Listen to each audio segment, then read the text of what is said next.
இங்க ஒரு ஜூனியர் ஆர்டிஸ்டுக்கு பெரிய சூப்பர் ஸ்டார் ஆகணும்னு கனவு இருக்கு.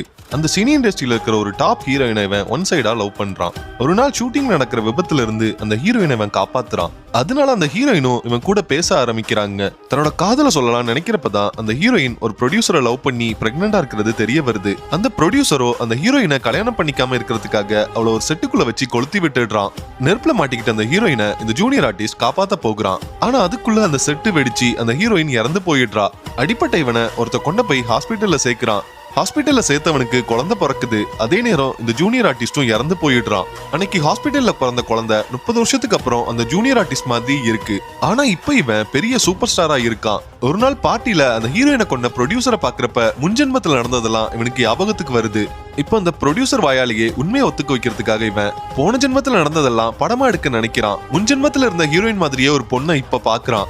அந்த பொண்ணை வச்சு அந்த படத்தை எடுக்கிறான். அந்த படத்தை பார்த்த ப்ரொடியூசர் அந்த ஹீரோயோட ஆவி தன்னை துரத்துதுன்னு நினைச்சு பயந்துடுறான். கடைசியா இந்த ஹீரோ அந்த ப்ரொடியூசரை கொல்ல போகிறான். அப்ப அங்க வந்த ஹீரோயின் நம்ம ஹீரோவை தடுத்து நிறுத்திடுறா. ஆனா மேல இருக்கிற லைட் அருந்து விழுந்து அந்த ப்ரொடியூசர் இறந்து போயிடுறான். அப்போ கதவை திறந்துட்டு ஹீரோயின் உள்ள வரா. அவளை பார்த்த ஹீரோ குழம்பி போயிடுறான். இவ்வளவு நேரம் அங்க இருந்தது அந்த ஹீரோயினோட ஆவிதான் தன்னோட பழிய தீர்த்துக்கிட்டு திரும்பி போயிடுது.